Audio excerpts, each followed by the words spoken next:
হয়তো লাইনে আসেন অথবা আমার জনগণে আপনাদেরকে বেলাইন করে দিবে, হয়তো নাম নিতে পারবো না।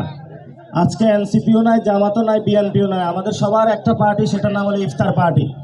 এই ইফতার পার্টিটা আমরা সহযোদ্ধা সবাই একসাথে হয়েছি ইফতার করার জন্য। আল্লাহর কাছে দোয়া করব যাতে আল্লাহ তাআলা আমাদেরকে খুনি হাসিনাকে তার যে ফাঁসির রায় হয়েছে এটা তাকে ভারত থেকে ধরে এনে বাংলাদেশে বাস্তবায়ন করার তৌফিক দান করেন, এই দোয়া আল্লাহর কাছে। আরেকটা দোয়া আছে, সেটা হলো আমাদের অনেক সহযোদ্ধা শহীদ হয়েছেন, আপনার ভাই, আপনার বোন, কারো হাজবেন্ড, কারো হলো সন্তান, তারা একটি নতুন বাংলাদেশ গঠনের জন্য শহীদ হয়েছেন।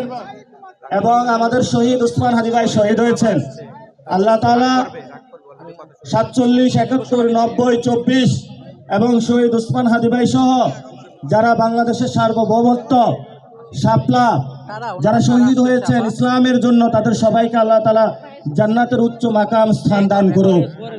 আমাদের অনেক সহযোদ্ধা রয়েছেন যারা আহত আছেন, আপনাদের ফ্যামিলিতে অনেক কান্না বিজড়িত কণ্ঠে আপনারা আছেন, আল্লাহ তাআলা তাদেরকে সুস্থ করে দিক।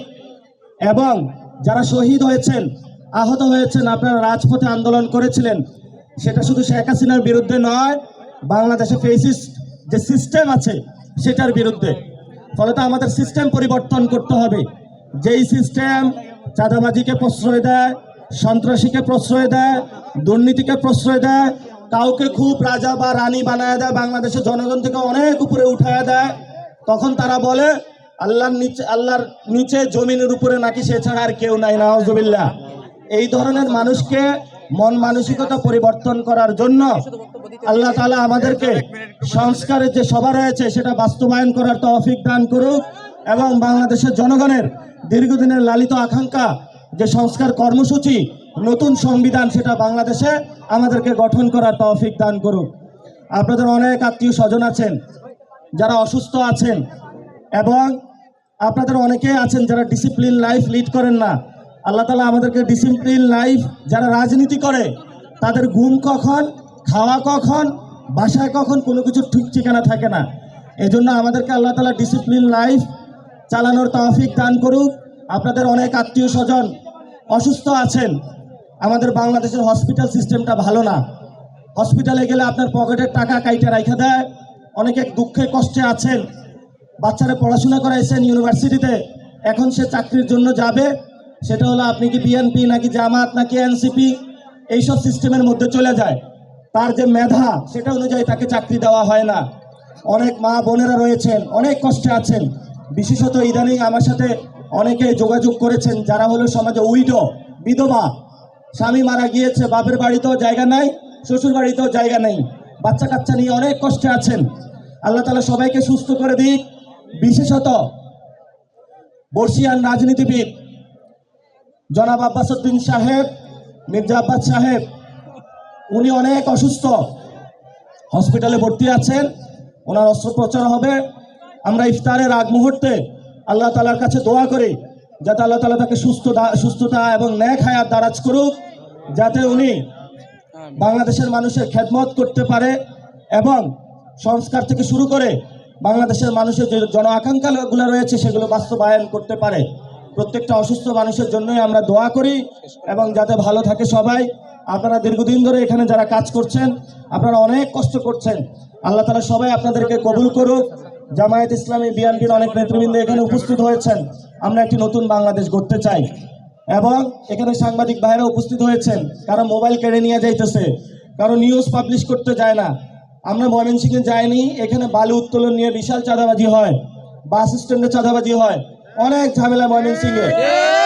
এবং এই যে ব্রহ্মপুত্র নদী শুকিয়ে গেছে, এটা নিয়ে অনেকে ব্যবসা করতে চায়।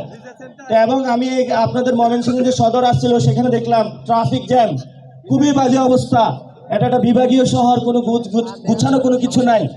তো আল্লাহ তাআলা যাদেরকে সামনে সেবা করতে দিবে তাদের মনে যাতে দেয় নেক একটা মাকসাদ দেয় এবং তাদেরকে হেদায়েত দান করে, যাতে ময়মনসিংহে বাংলাদেশের সবচেয়ে সুন্দর একটি বিভাগে তারা রূপান্তর করতে পারে, তারা যাতে ঘরে ঘরে চাকরি দিতে পারে, আমাদের মা বোনদের সমস্যার সংক্ষেপ সমাধান করতে পারে, স্কুল কমিটিগুলোতে যাতে অশিক্ষিত বদমেজাজি লোকদেরকে বাদ দিয়ে শিক্ষিত মার্জিত ভদ্রজনকে নিয়ে আসতে পারে, হসপিটাল যাতে ভালো করতে পারে, সে আশা করি আমরা তাদেরকে আল্লাহ তাআলা হেদায়েত তাদের মনের মধ্যে দিবে। এবং শেষ কথা যেটা, মা বোনেরা অনেক কষ্ট করে উপস্থিত হয়েছেন, অনেক সাহসী সিদ্ধান্ত নিয়েছেন।